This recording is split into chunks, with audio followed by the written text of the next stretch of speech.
Charlotte Markey, who, Charlotte, I'm going to be really bad now. Your job title? Green Urbanisation Manager for Polypipe. There we go. Round of applause, please. Right, is it on? Do I need to press the button? No, you're just talking to it. Hello, yeah, good, it is on. I'm going to stand on this because it suits my sense of self-importance. Nice to see you this afternoon.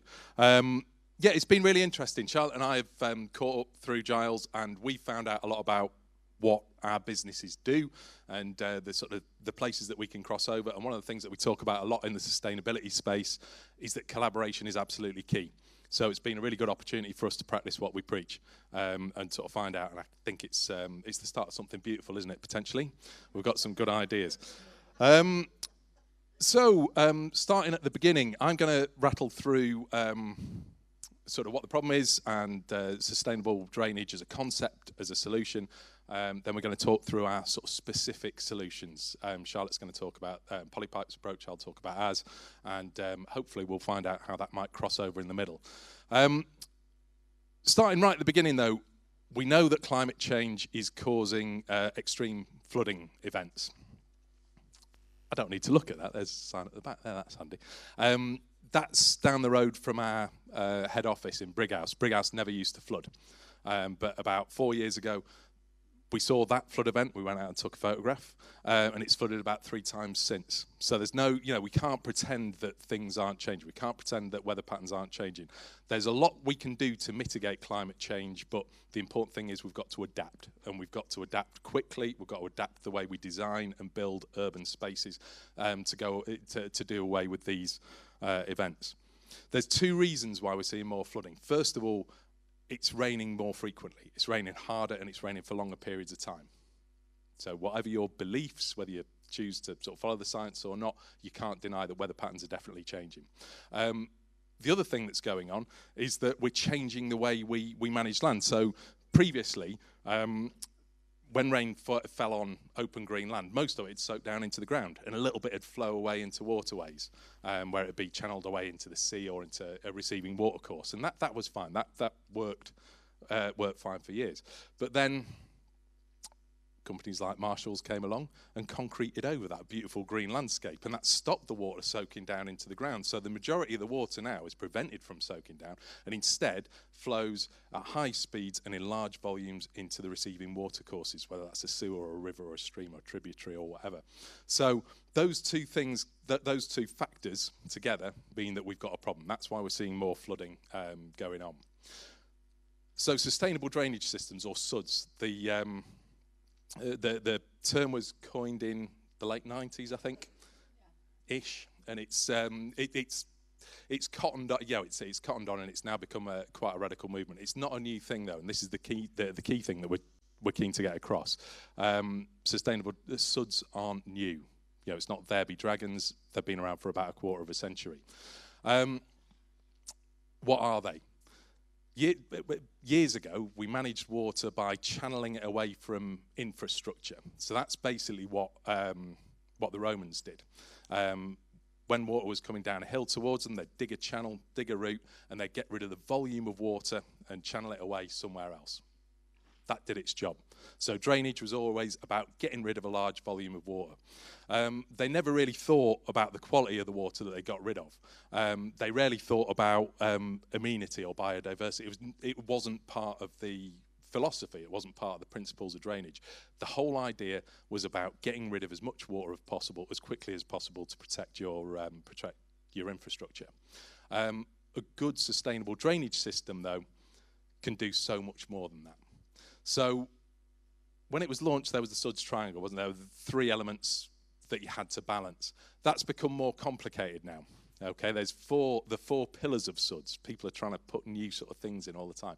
The key point is that you have to balance all 4 factors to make an effective sustainable drainage system. It's not just it's not just about the volume of water. It's not just about one thing. So it's about balancing quantity, quality, and then adding in biodiversity and amenity. We have to, dealing with the volume of water, dealing with the quantity is absolutely key. So we can't forget about that in all the stuff that we're going to talk about now. If it doesn't manage the volume of water, it's failed. if it doesn't get rid of the water, if it doesn't protect your infrastructure, then it's failed as a system. But what a good sustainable system should also do is improve the quality of the water that flows off as well, because we've got a big issue with, there are more cars on the road, so there's more pollutants. We've got a big issue with water quality as that goes thundering down into the sewers, carrying all the surface water runoff as well. So a good sustainable system will manage improve water quality as well.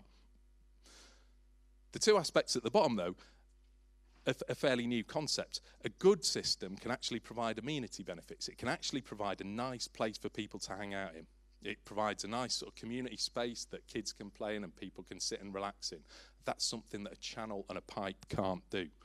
And finally, as is getting more and more important with all building standards, it needs to provide biodiversity benefits. It needs to provide a space for flora and fauna to flourish in, for all the benefits it brings.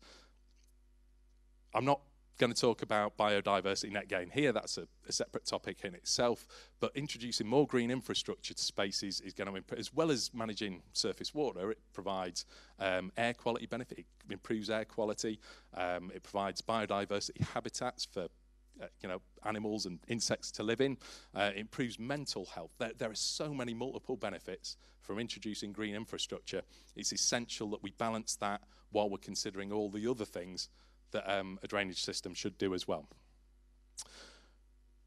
While we're talking about that, something that we came up with through conversations over the past sort of 10 or 15 years was that there are loads of different ways to manage water. There are loads of different tools, loads of different philosophies, loads of different products, and all of them have their place. So as a SuDS purist, and I'm sure Charlotte would say the same, as a SuDS purist, you want to manage water on the surface, as near to the surface as you can, using soft landscaping, but that's not going to manage everything we need. So what we came up with was the idea that you can use all the techniques, all the products, all the systems, as long as they're appropriate and as long as you've considered them in the right order. So you start with natural flood management, which happens way before we get involved or you guys get involved. That's stuff like just putting logs and trees and twigs across streams up on the side of valleys.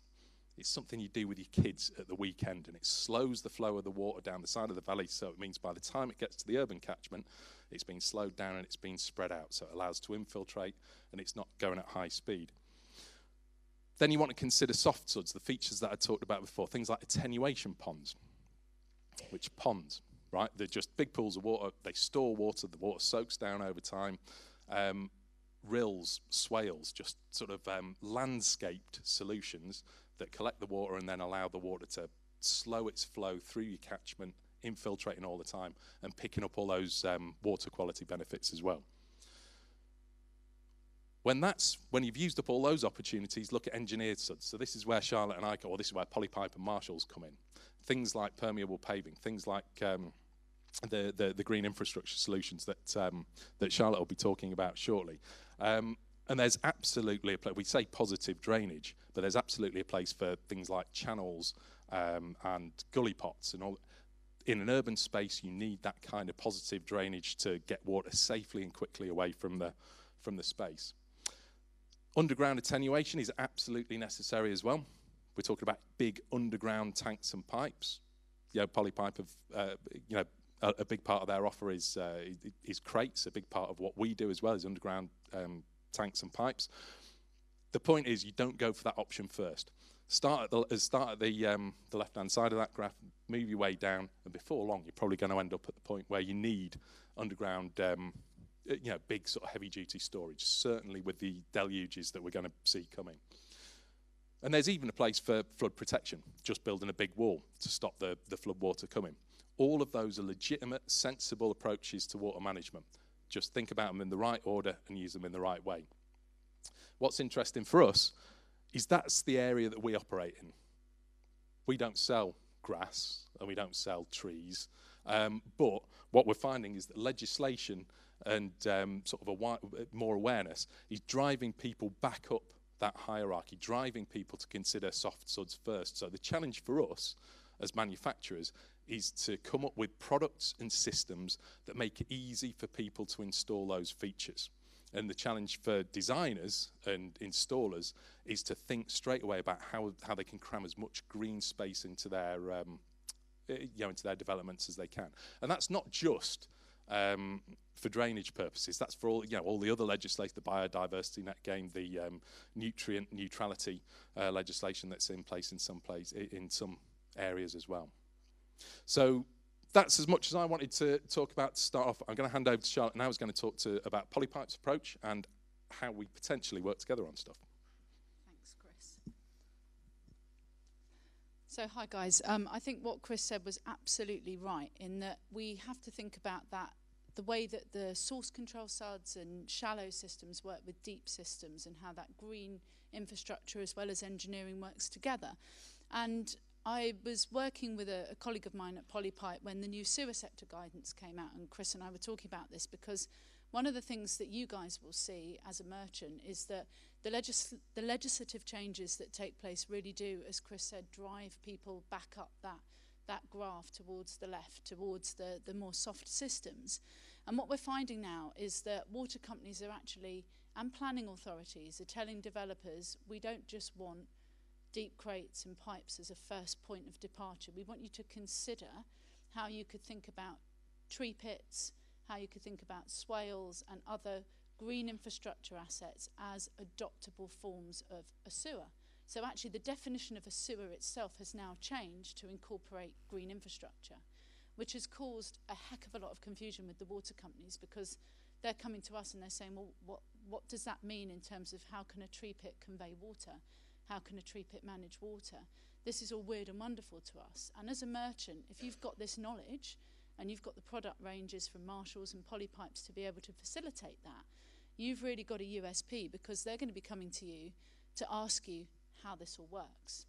And what you might see on a development, which is a really good change, and it's not necessarily a problem, is that you'll have a mix of what we call adoptable and non-adoptable features. So adoptable meaning that the water company will happily take on the maintenance and the management of that asset post the sale of that plot and everything going through. So tree pit, a swale, basins and ponds, soakaways, what Chris and I were talking about with crates and pipes, they're all perfectly adoptable. But you might find in the near future that lower cost systems for example, putting vegetated roofs on top of a garage or indeed green and blue roofs will actually be something that a lot more developers are exploring. I've had a lot of developer clients coming to us talking about new builds that will automatically have green and blue roofs on to store water or for added, as Chris was talking about, biodiversity net gain. So there's going to be a range of green infrastructure assets or new developments with a range of requirements in terms of products, solutions, services, all of which can and should manage water. So these are just a few things that guidance change has actually precipitated is this more creative response to managing water. And we're seeing this in the designs that are coming forward from engineers. And again, the Environment Bill, the move towards net zero, and there's even new talk particularly in central government, around what they're calling water neutrality now. So the idea that every development should be water neutral. It shouldn't be adding any more water to the combined sewer network than when it began.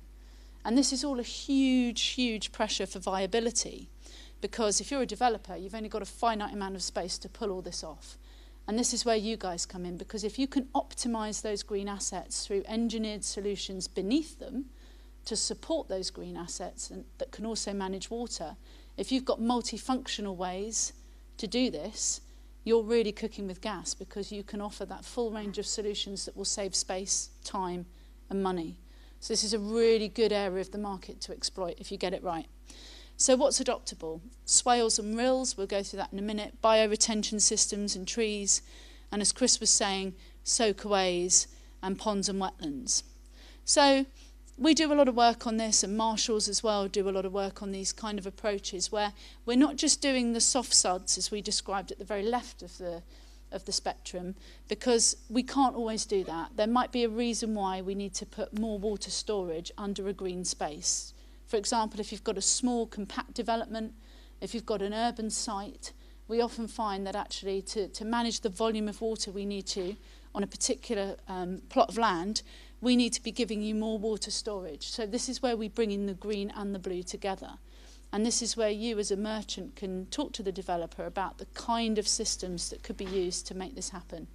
And we're not there yet. I'm not going to lie. We don't see this collaboration all the time because it's quite a technical sell. As you can see, you know, there's a lot of design work involved. Ordinarily, there's a lot of technical expertise required.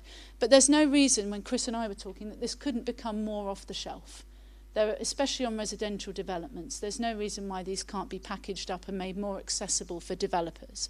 And there's a lot of time and money and a bit of wasted energy, actually, where people go around the houses trying to integrate trees and SuDS on a site, where really if they just had a simple, accessible package solution, some of the things I'm showing you here, with just a few product ranges that you guys could offer, Marshalls and Polypipe are well able to facilitate these kind of things.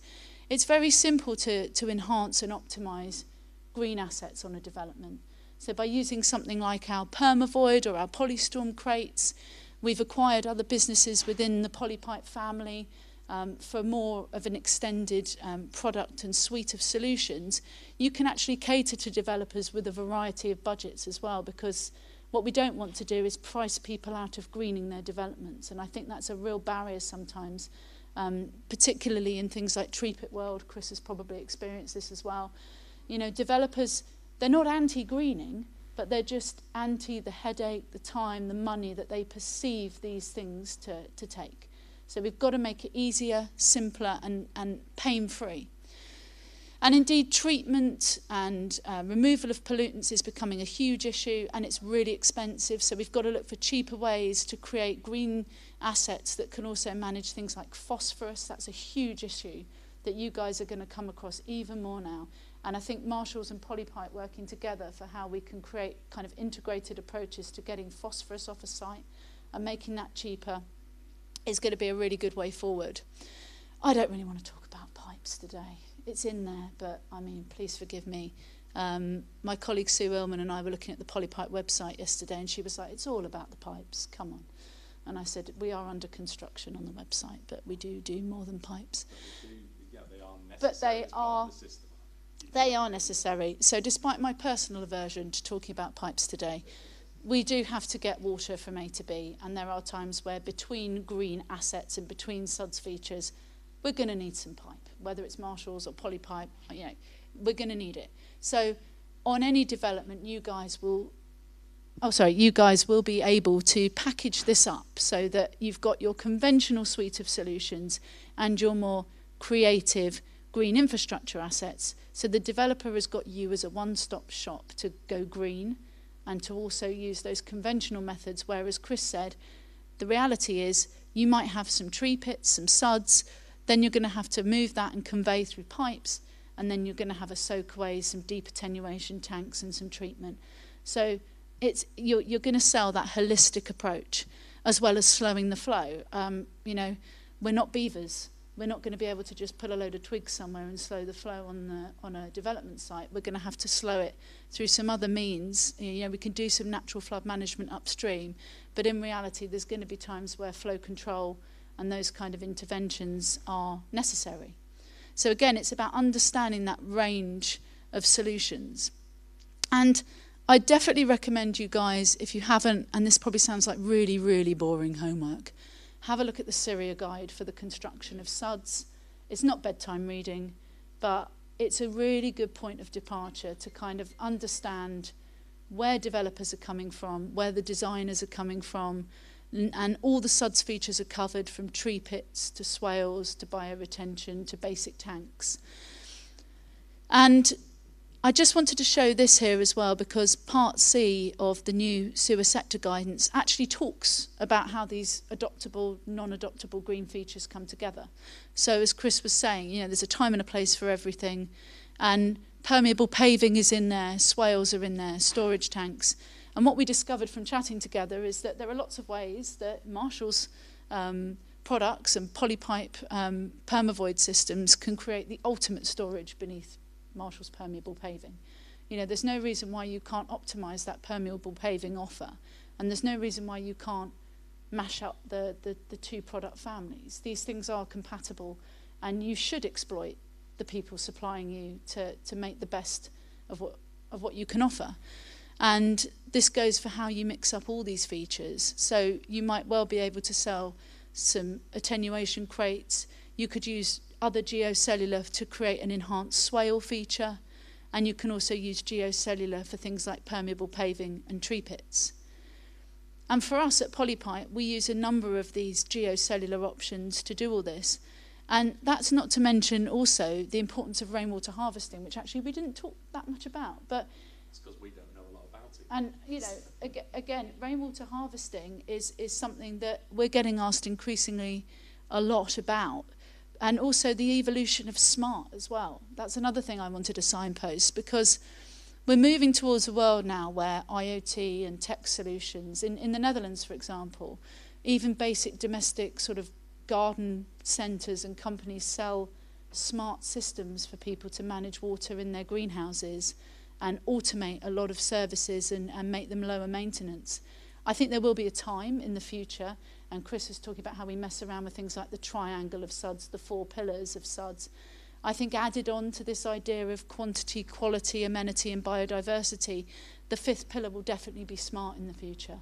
Because just like you can turn on your heating when you're away from home, you might even be able to manage your water and your irrigation and your SuDS features remotely in the future, which we're doing on green and blue roofs, which we're doing at a local authority level through tree pit systems. They're alerting local authorities when their tree pits are dry or when their green assets are failing. And this is something that developers and management companies will be really exploiting, especially if they've got 2 or 3 years worth of obligation to keep them looking good after they've handed them over.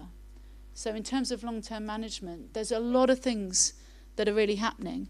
And not to mention the importance of passive irrigation, which is something that you could easily also sell as a merchant, which is the use of capillary cones within geocellular systems to enable us to wick the water back up towards the green asset and store it, so that we even out those periods where we've got too much water and not enough, so that we're not just constantly using mains water to keep things looking good.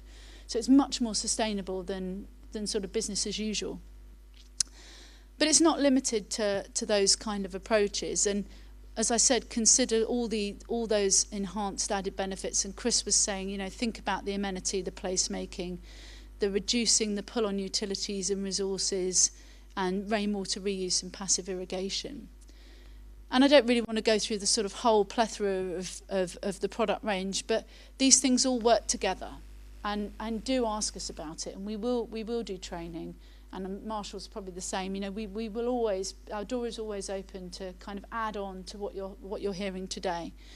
And they're simple modular solutions. You know, this is just an example of our permavoid system with passive irrigation.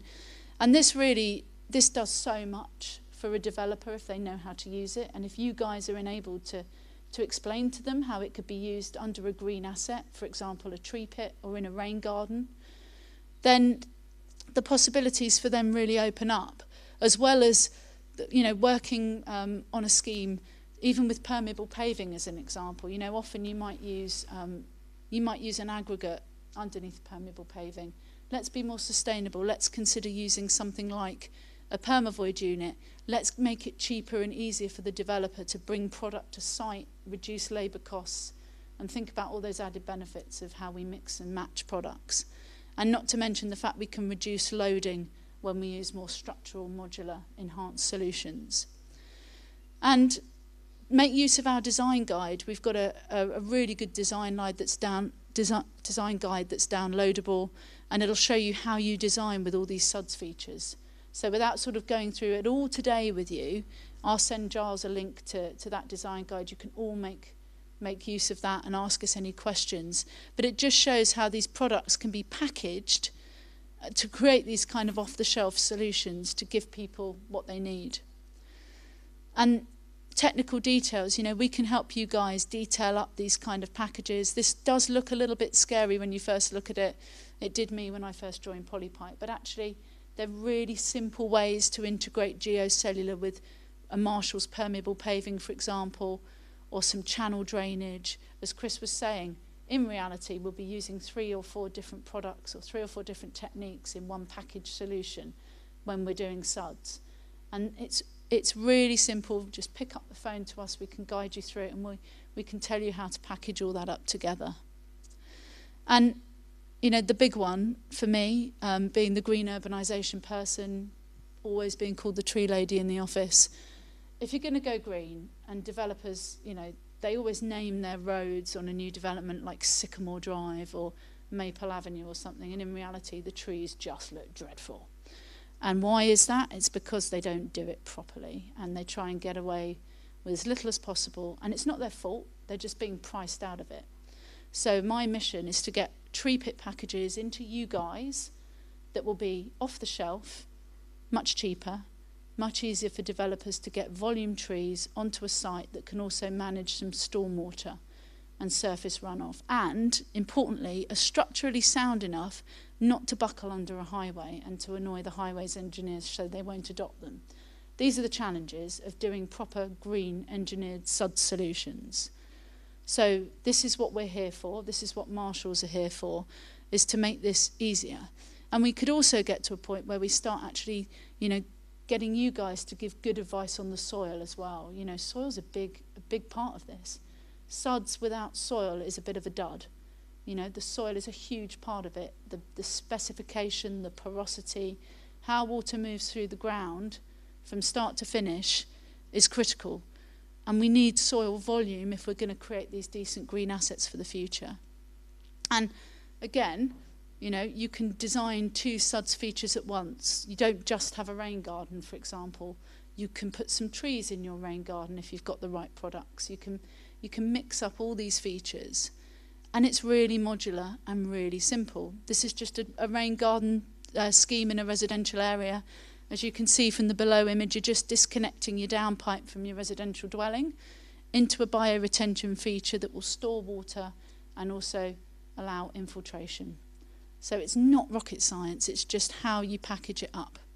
And I'm going to hand back to Chris to talk more about permeable paving as well. Well, that's bang on time as well.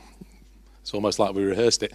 Just to pick up a point about smart water systems, one of the things that we're preoccupied with at the moment is that another consequence of climate change is the urban heat island effect. We're going to get really hot, really uncomfortable sort of urban spaces in 10, 15, 20 years' time. One of the solutions is green infrastructure, right? So that's another reason for putting more trees and more green infrastructure in. But another one is open water. So if you've got a large expanse of, you know, a large pond or, you know, some open water system, it instantly makes people, there's a psychological effect. You instantly feel 1.5 degrees cooler when you see open water. But it also actually, you know, the evapotranspiration effect actually, you know, cools the area down as well. If you ever want to go to Bradford, which is just down the road from us, the Centenary Square in the middle of the city is just like a slightly contoured sort of paved area. But when it's hot, they pump water into it, and it's amazing. You know, from a sort of placemaking point of view, from a sort of, you know, kids come out and play in it, families come out and mess around in it, and it feels cool. So it's a really, you know, it's a really practical sort of system. So the idea of having a smart water system that holds on to rainwater when it can provide an asset, but releases it when we know there's a storm coming and we know we need the storage. That kind of smart water system is, you know, is something that I think we need to look into a little more. I think another point that I picked up on, a lot of the details and a lot of those concepts that we've been looking at now, they might look really complicated because there's loads of different sort of circumstances, loads of different applications, but ultimately it's only about 6 different components, isn't it? So it's, from your point of view, in terms of sort of stock holding or whatever, you know, there's only 6 parts to that Lego kit, but you can make so much with it. And it's the same with permeable paving, and that's what I'm going to bore you to death about. This is what I've been clattering on about for the past 10 years. So if you have got any questions later, I'd be more than happy to talk to you about it, but I can't say I'd recommend it. Let's see if this works. It might. Yes, this is our sort of Marks and Spencer's advert, sort of slow motion, high definition, super sensuous.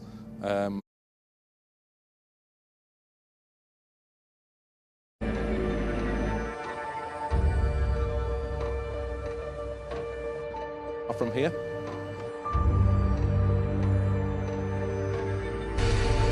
For 4 years. They'd not really done any maintenance on it. And it disappears. So it's a brilliant source control method. Basically, you're not going to get a rainfall event like that, even not in this country. But basically, when you get a heavy rainfall event, what happens is the rainwater soaks down the gaps between the blocks, and that's the crucial thing to get across. If you're not aware of it, we've got some animations now. I think it's starting automatically. The crucial thing to get across is that it's just the same as a normal pavement. So as far as an engineer or an installer is concerned, the blocks are made out of concrete, just the same concrete as all of our other standard block paving. The difference is they've got special nibs on the edge, and the nibs sort of keep the blocks away from each other, so you get wider joints between them, and then you lay the, sorry, Giles, and you lay the blocks on a different subbase than you would a normal pavement. But the principles are exactly the same. Normally, you'd put MOT type 1, you put sand, and then you put concrete blocks on top. With this, you put in large rocks, large open-graded crush rocks, then you put in smaller open-graded crush rocks, and then you put in blocks on top. So what happens effectively is the water soaks down between the gaps, it sits in the subbase, where it can do one of two things. In this example, a type A system, it'll soak down into the ground at source. And that's the ideal, because it's dead straightforward. Then it's source control, you've not got any ponding, you don't have to worry about channels or drains. Basically, wherever the rain falls, it's just going to soak down into the ground, and then you've got a zero discharge part of that development. About 50% of our designs are type A systems where the water soaks into the ground. Alternatively, you've got a type C system, because you might have contaminated ground, or you might have a lot of contaminants potentially on the surface that they don't want leaching into the ground below. So what you do there is you put this membrane, an impermeable membrane, around the bottom of the tank. You're effectively creating a basin, so the water sits in that, and then it's channeled away at a controlled rate. So it's not soaking down, so we're using the pipes again, which obviously, we're not dead excited about pipes, but they're a useful tool to have in your armory. So you'd have a perforated pipe at the bottom of that system, and that means that you can direct the water where you want it to go at a rate you need it to go at. And the other point is that we know through some work that we did with Coventry University about 6 years ago, that the water that comes through the system is already being cleansed, because there's a mechanical and biological filtration process that goes on throughout that system, because there's a lot of microbes living in the subbase. So that's why good SuDS designers like these systems. They don't provide biodiversity benefits, so let's face that one off, and they don't really provide amenity benefits unless you like hanging around in car parks. And if you do, that's your business. But they do provide brilliant source control, so they get rid of volumes of water, and they get rid of and they improve water quality. So that's why they're a useful tool to have in your belt. We always talk about putting permeable pavements on top of aggregate, because we know how that works. But we've come across more and more jobs lately where putting them on top of crates or tanks, putting them on top of permavoid, allows you to get much shallower systems. The void ratio in the aggregate that we specify is 33%. So for every 3 cubic meters of subbase, you've got 1 cubic meter of water. The void ratio in a permavoid tank's 97, 98%. So basically for every 3 cubic meters of crate, you've got very nearly 3 cubic meters of water storage. So that means you can get away with shallower systems. You can get away with, you don't have to, you don't necessarily have to go as deep. So again, it's about understanding what conditions you're up against. In city centres, for example, people don't want to dig down because there's services, there's basements, there's all sorts of reasons why you want to keep shallow systems. That's where using these sort of hybrid systems work really well. It's really simple to design a permeable pavement. I can make it sound really complicated, but I'll try not to. The key thing, again, and it's the point that we always make as suppliers and manufacturers, we love talking about it because we've got very little else to do with our time. So do phone us up, talk to us about it, ask us questions, direct your customers to come and talk to us, and we can help you through. We can give you some off-the-shelf designs, or we can do bespoke ones. But ultimately, just for your knowledge, just so you know how easy it is, you've got to do 2 different designs, 2 different calculations when you're designing a permeable pavement. First of all, you do a structural design to decide how deep it needs to be to cope with the load you think it's going to take. So, if you're doing a driveway, you're going to get a car on it, maybe 2 cars in it most days. If you're doing an access road, you're probably going to get at least 2 HGVs a week. So the deeper the subbase, the heavier the trafficking it'll take. Once you've done that calculation, you've come up with a calculation to say it needs to be this deep, you then do a separate hydraulic calculation, and that's how much water you need to store.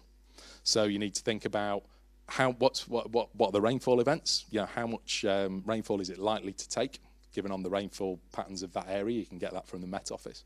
You also need to think, is it collecting water from anywhere else? So has it got any roof water going into that system? What a lot of housing developers are taking their roof water, putting it straight into the subbase, into a tank, or into the subbase of a permeable pavement. So then they're not discharging that into a combined sewer. When you've done your calculation for how much water you need to store, you'll then know how deep you need to go to store the volume of water. So you're going to have 2 depths, you go with the deepest. It's that straightforward. 2 calculations, structural and hydraulic, and then go with the deepest one. There's some more information that I forgot was going to come up. So we'll share the slides and you can read that later. One of the things that I've probably spent more of my time talking about than anything else over the past decade is myth busting about SuDS and about permeable paving in particular, because we've got a lot of experience about that element. A lot of people, they've been around we've been selling it as a business for more than 20 years, and permeable pavements first started about a quarter of a century ago. But if you talk to local authorities or talk to your customers, a lot of them are terrified of it because they think it's new technology, they don't want to be the first, and there be dragons. So first of all, hold the hand, look them in the eye and tell them they're safe, it's been done before, it's not going to be a problem. We've got loads of these myths. There's about a dozen different myths about permeable paving and SuDS. I'm not going to go through all of them, but I'll just go through a couple of the myths just to see, just to sort of put your minds at rest, because these are the 2 that you're going to hear more of than anything else. More than anything else, people always say, well, I'm not going to put that down because it'll get blocked up. Because people look down at the joints and they see sort of dirt and debris in the joints and they say, well, it's going to stop the water going down, isn't it? So I'm not going to put that down. I'll just put a channel or a gully in instead. I hear that off my neighbours because it won't surprise you to know that I've got a permeable paving on my driveway, and all my neighbours look at me like I'm a lunatic because they go, oh, it'll just get blocked up. Look, you can see it's blocked. It's not going to work.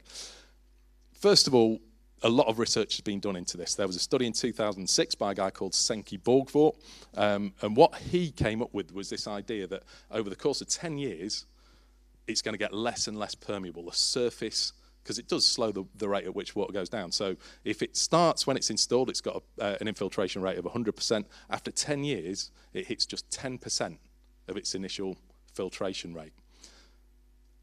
So what that means is the water's getting into the subbase slower. The good news, though, is that 10% is still more than permeable enough to cope with any rainfall event you'll ever see in the UK. So the reality is that when you look down, you'll see this sort of dirt and debris in the joints. But all that is a tiny little crust about 5 mil thick that just sort of protects the rest of the system. So it does slow the rate at which the water makes it into the subbase, but it certainly doesn't stop it. And it doesn't sort of cause any problems. So the reality is that we know most of our systems get installed and never get maintained, and they're still working perfectly well. There's another study that's in Santander in northern Spain, where they're comparing different kinds of permeable surfaces: permeable resin, permeable tarmac, permeable concrete. I'm sure you can guess which one's performing the best. Otherwise, I wouldn't have brought it up. But ours is still working. Even in a sandy environment, ours is working really well. But still, people didn't believe us, so our paving engineer and I went out just between lockdowns in 2020, and we hung around 3 different car parks, and we performed American standard infiltration tests. You can find that on the internet if you've got nothing else to do this evening. But basically, you put a tube of water with a known volume of water in, you pour a known volume of water in, and time the amount of time it takes for that water to soak down into the ground. We performed that test at 3 of our long installed car parks, and even the worst one, this is the this is the crucial bit to bear in mind. We got this data from the Met Office. So you can see there the infiltration rates of our oldest, most knackered, most unmaintained permeable pavements are still twice as permeable enough to cope with any rainfall event you'll ever find in the UK. So please, if anybody tells you that permeable paving gets blocked up, direct them to the research. We've got, you can find that on our website if you Google Marshall's SuDS and permeable paving. We've got a whole page full of sort of external research and external sort of guidance, but it's got the research that we've done ourselves as well, which demonstrate that that's not the case. The other one that I hear almost as frequently is that people are terrified that permeable paving won't take heavy loads. And it will. You've got to design it properly, you've got to install it properly, you've got to know what you're doing, but as long as you do that, that was the, do you remember the video that I showed earlier? That was the porter cabin depot on the Somerset Plains. Those cranes, when they're loaded with a porter cabin, weigh upwards of 210 tons. And that they've been driving over that surface day in, day out for 4 years when we took that photograph. It's performing perfectly well structurally, it's performing perfectly well hydraulically. So as long as it's been installed properly, as long as it's been designed properly, whatever's underneath it, whether it's a crate or whether it's aggregate or whether it's, you know, a tarmac DBM layer, they can take the heaviest loads on the road. There are about another 10 myths that I could talk you through, but I think you've been patient enough, so I won't subject you to that in the same way that I subject my wife to it. Just to give you a case study, this was one of the oldest permeable paving jobs that we'd installed. We went back to Martlesham near Ipswich, and they had a park and ride pavement. It's a brilliant example of joined up SuDS. The bus depot there in the middle, all of the grey water and all of the foul water is all managed on site. So there's absolutely no water discharge at all. All the rainwater is managed by the permeable pavement.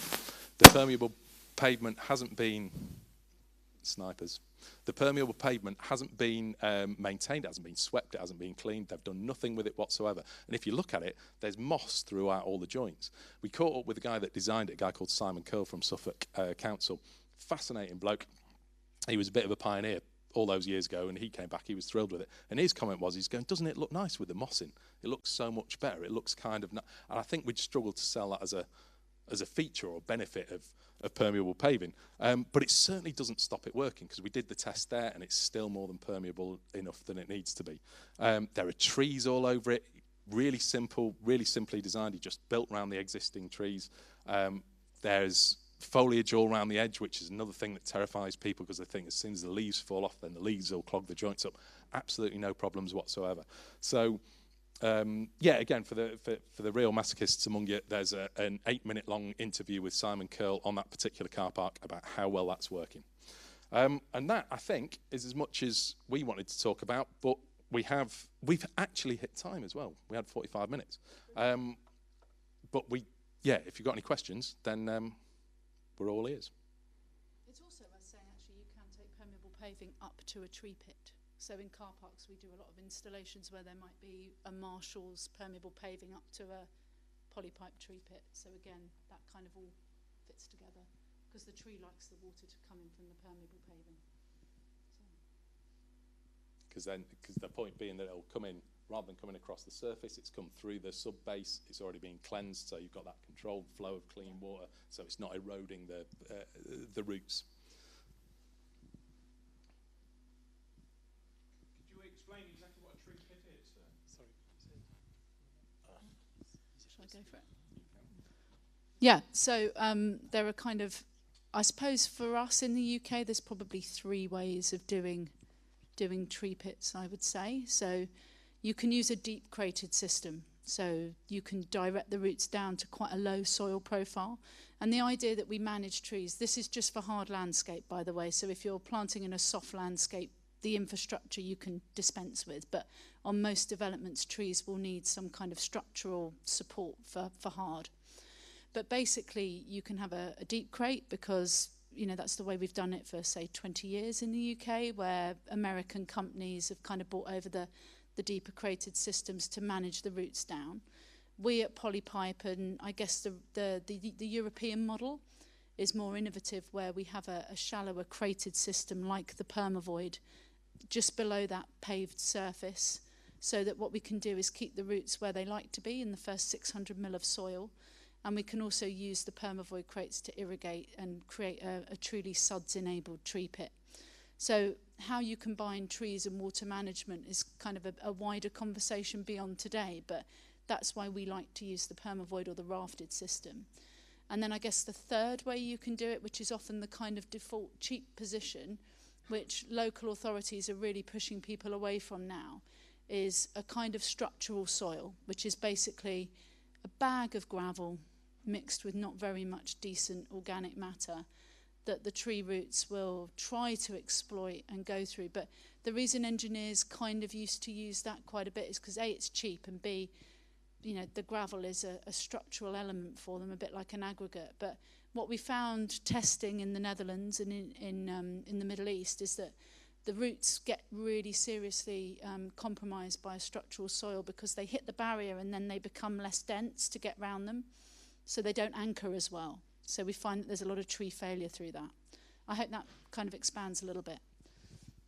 It's ultimately, a tree pit's necessary in an urban space to allow the tree to thrive, because if you just dug a hole and plonked it in, the roots won't grow. And that's why you're seeing loads and loads of developments. You know, people put trees in and they all look very nice, and within a year, yeah, they're just not there because nobody's maintaining it. They've not been installed properly. So that's why in urban spaces a tree pit solution, some kind of tree pit solution, is usually required. Well, there's a memorial stump where the tree once was. I'm nicking that. Can you explain the permavoid? We saw lots of information and I'm not massively technical on this, so can we just go around and look at a bit more product? Yes, if Chris wants to. Oh, do you want to just jump back to the permavoid? See, there's a whole CPD we could do on permavoid. Now, I was trying to kind of not go all techie nerdy today at 4 in the afternoon. Oh, is there?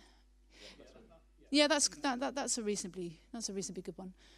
So, without doing sort of death by PowerPoint and being too boring today, permavoid started life in the Netherlands, and we acquired the license, and we've done a lot of modification, product development. We manufacture it in Horncastle from recycled polypropylene, and it basically creates a structural raft. It started life as a sub-base replacement, comes in 85 or 150 depths. And talk to the wonderful David Burgess after this, who is our engineering guru, who works with permavoid all the time, every day.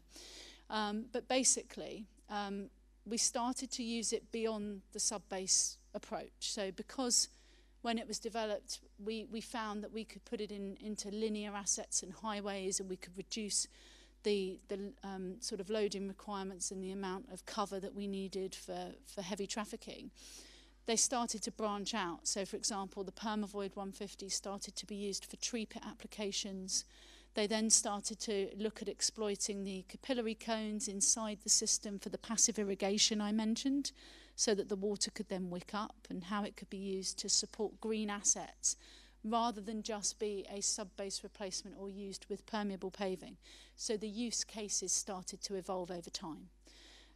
Now we've got something called permavoid squared, which is a kind of prefabricated panel system which we use on green and blue roofs, for example, and then we put a substrate on top, and that supports a biodiverse rooftop garden, for example.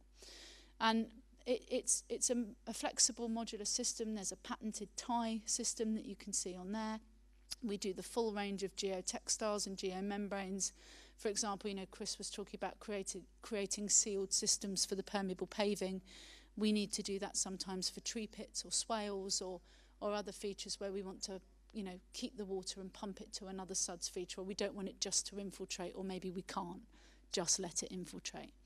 So there's all these things that we can do, and we have a variety of treatment options that we also connect it to. And oftentimes we might design the permavoid so that we're using some of that maybe for source control, and then we might discharge that into our deeper polystorm crates so that they're working hand in glove, so to speak.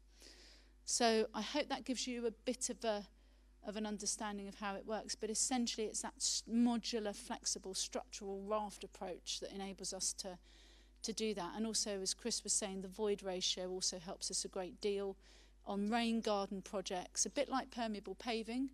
When we use permavoid in a rain garden, a lot of local authorities or developers want to put a rain garden in and show that they're doing SuDS on a site, but if they're just using aggregate and soil to store the water, they're not getting enough volume for it to eat into the stats that they need it to on the site. But if they put permavoid underneath to create that rain garden, they've got more water storage. So you can see how that's kind of snowballed into all these green applications. Does that help answer your question? It partly does. It's probably me, a bit mixed ability class. But so it's holding in water, and then what's the dispersion rate of the water? That bit right? So it's holding in the water. Yeah. And then the benefit is that it's like a little reservoir. Or? Yeah. That's the huge benefit. But I mean, when you have a conversation with David, which I hope you will, you can talk about using it for either attenuation, detention, infiltration, because it's that flexible approach, or conveyance. So we're seeing actually quite a lot of time designers trying to use it for conveyance as well. Did you wrap a membrane maybe? Yeah, absolutely. Right, so that, okay.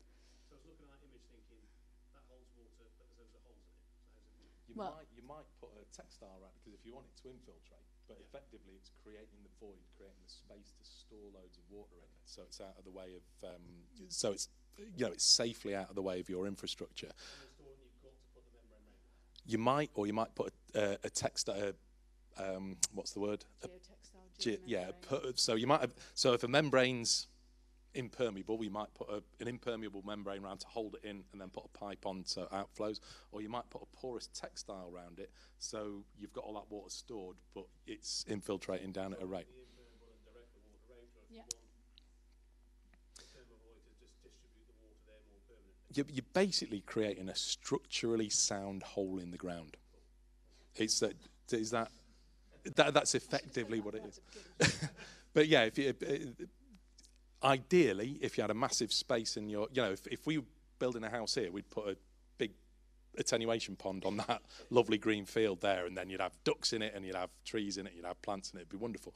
But we know that that's not the reality. So instead of having a pond there, you'd create some kind of hole in the ground. You put crates in it so you can drive cars over it, so it's structurally sound, and then the water will be stored in there until you've decided what you're going to do with it. But the crucial thing is that storage is there, so it's not creating a problem in a storm event. All right. Does anybody else have any questions? Whilst pretending JARS doesn't exist for a few minutes. I think that's it, actually. Yeah. Well, thank you very much.